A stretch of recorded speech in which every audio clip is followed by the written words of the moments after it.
Ang araw po mga kababayan, so kakumustahin na naman natin yung ating iniidolong si Pugong Biharo at ang buong PB team doon sa kanilang misyon doon sa Agusan, kung saan nakatira yung isang scholar ni Sir Paul na nandun kay Tito Herns na si Russell.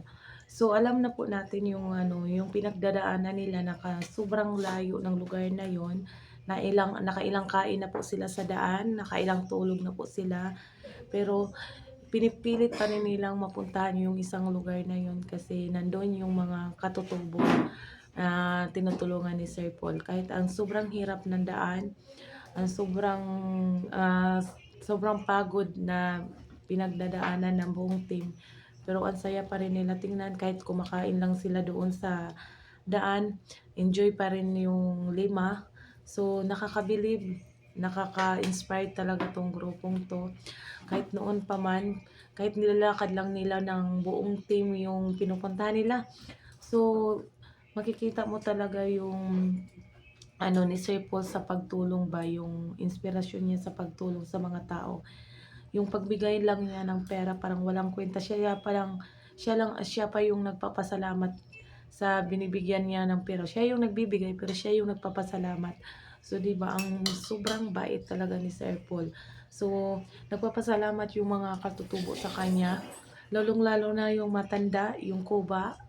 Kuba ba yun, yung yung nahihirapan na pag pag tayo. So alam niya na darating si Sir Paul. So kahit nahihirapan siya, pinupuntahan niya talaga si Sir Paul para makahingi ng tulong. So alam na Sir Paul kung ang pagdadaan sila doon, nandun talaga yung matandang yun kasi inaabangan sila sa pagdaan kasi alam niya magbibigay si Sir Paul ng pera. Kahit yung bigay ni Sir Paul tag 1,000 pero parang wala lang sa kanya. Siya pa yung nagpapasalamat. So, ang cute tingnan. Kaya doon din sa doon meron silang inakyat nga ang hirap ng daan, yung puwet pa ni ni Mang Ilit, tinulak pa ni Peking Bombay para lang makaakyat.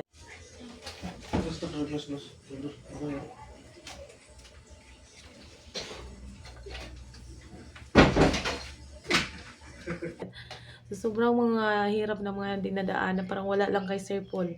So, nilalaro lang nila yung mga yung mga lakaring mga ganoon. So, sobrang saya tingnan ng buong team.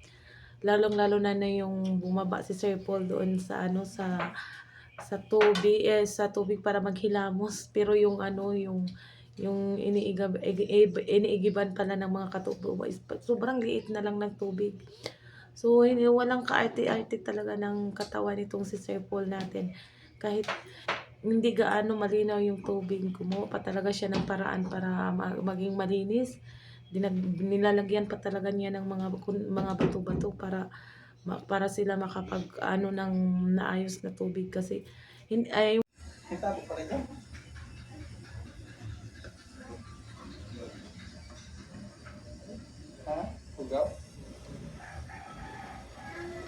wala talagang kaarte-arte si Sir Paul.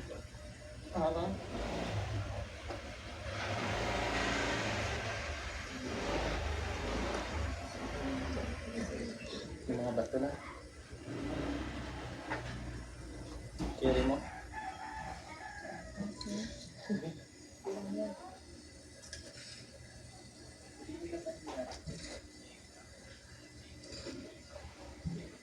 Panay ba na?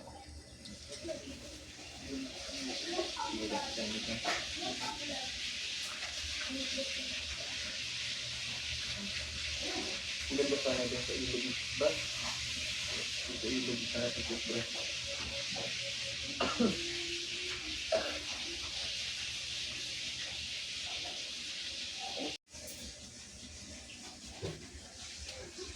Harap.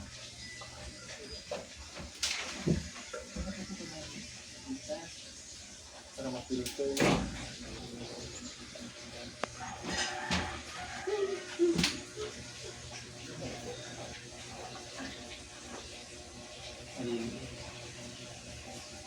Ay, ganyan yung nakita ko sa yung gumawa sila ng parang puto. Tapos nag-compare sila. Yung nakita na nila Yung mga katutubo, sanay naman sa mga ganoon lang na klaseng tubig. Pero parang naano si Sir Paul ba, kailangan lang niya dagdagan ng mga bato para magiging malinis yung ano, magiging malinis yung ano, tawag sa amin doon is tabay eh. So balon, parang balon na maliit. Yung parang nilaliman pa konti ni Sir Paul para mas marami-rami yung maano na tubig.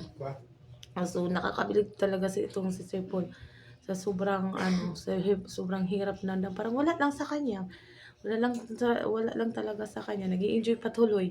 Parang yung mga gano'n na mga sitwasyon is basic na lang kay Sir Paul. Kasi mas malalayo pa doon yung nilalakad nila, na dati yung ilang oras pa silang naglalakad para lang mapuntahan yung isang lugar.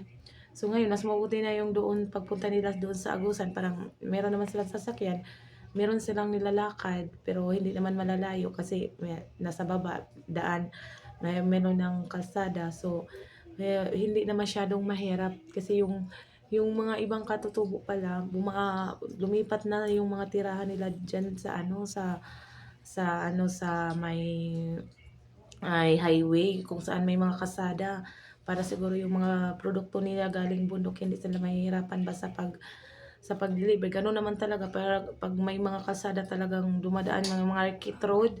So yung mga tao talaga maghahanap talaga kung saan sila pupisto kasi mas madali yun kasi kung may mga may mga motor, madali kang makasakay parehas doon sa bundok. Yung iba meron namang bahay doon sa bundok pag pupuntahan nila doon. So meron din silang bahay doon sa sa may kalsada para pagpunta nila doon may matutulugan din sila. Pero ay yung ano pa talaga ni Sir Paul, yung ano talaga, yung pagtulong talaga niya sa mga katubo-tubo, sa mga taong mahihirap. Parang makikita mo, addict na talaga to si Sir Paul sa pagtulong ng mga tao. Kasi hindi na siya napapalagay doon sa PB House. Gusto niya lang na umalis-alis para lang makapagbigay ng tulong. Kita nyo na sobrang layo doon. So mas mabuti na din yun kasi hindi sila naglalakad. Pares dati doon sa doon malapit sa Davao na nilalakad lang nila kasi hindi nakakapasok yung mga sasakyan. So andyan naman yung apat na nakaalalay lagi ni Sir Paul, hindi siya pinapabayaan. Maraming salamat kay Rap, kay Mang Ili, kay Peter Paul, kay Piking Bombay, kay Istong. So malaking pasasalamat na andyan ay anim pala talaga sila. Sir Paul, si Mang Ili, si Peter Paul, si Piking Bombay, si Istong. Ano ba?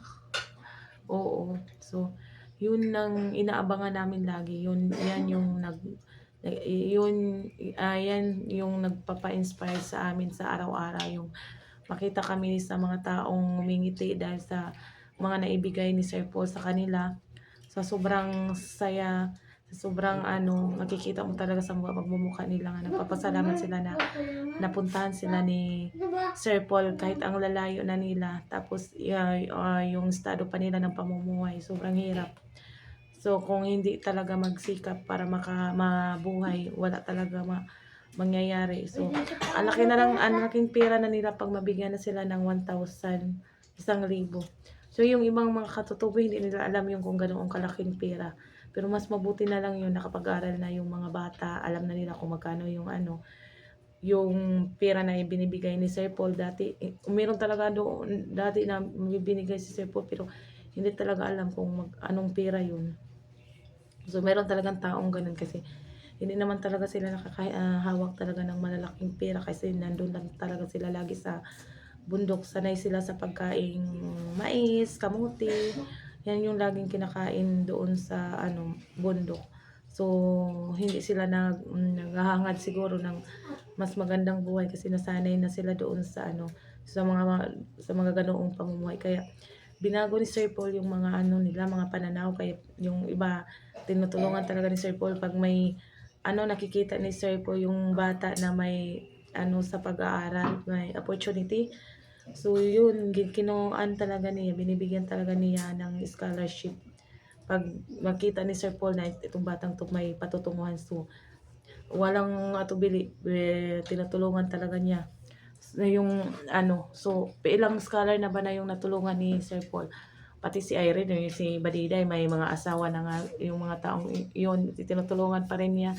Oo, ni Badiday malapit na makapagtapos pero nandun siya kay ano, Tita PB Love. So si Tita PB Love yung nagpapaaral sa kanila doon sa ano sa Bicol. So sobrang thankful din yung mga scholar ni Sir Paul doon kasi nakita sila ni Sir Paul. Kapag wala si Sir Paul, hindi sila makapagtapos sa pag-aaral. So malapit na makapagtapos yung isa, susunod naman yung tatlo. Si Irene, tapos yung anak ni Irene, yung si Dali, tapos si Erna. So yung hindi ko nakabakasyon na si ano, nagbakasyon kasi si Erna, tapos yung anak ni Badiday. Tapos sabi, nagbakasyon din nata si Irene, pinapabakasyon din nata ni Tita Pibilab para makita naman yung mga anak niya kasi antigal na hindi siya nakauwi. So, sa mga ganoong mga pagtulong ni Sir Paul, marami po silang natutulungan sa sobrang bait talaga ng taong to. So, yung mga natatanggap niya sa kanyang buhay is sinishare talaga niya sa mga mahihirap, lalong-lalo na po sa mga malalapit talaga yung puso ni Sir Paul Stone sa mga katutubo. Kahit ang sobrang hirap, ang sobrang kulang sa tulog, maraming nangangagat. So, binabaliwala yun ni Sir Paul para lang mapuntahan sila. So, ayan po yung hinahanap natin na isa talagang biyahero na nagpapabago sa buhay ng mga mahihirap. Yan yung sinasabi ko. Si Pugong Biyahero is ang hero ng bayan, ang hero ng mga mahihirap na kagaya namin kailangan tulong para makaahon sa hirap. So, maraming salamat Sir Paul. So, patuloy lang yung pagtulong mo sa kapwa, pagtulong mo sa mga katutubo, yung pagcha-charity vlog mo. Andito lang ang buong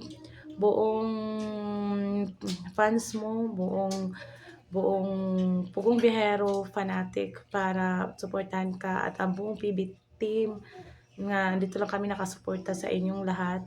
So mag-ingat kayo sa inyong mga lakad, sa inyong pag-aalis-alis para makapagbigay ng tulong sa mga mahihirap. Basta mag-ingat lang kayo, dito lang kami naging nakasuporta sa inyo. So magandang salamat po sa pakikinig at maraming salamat po. Magandang hapon po sa inyong lahat.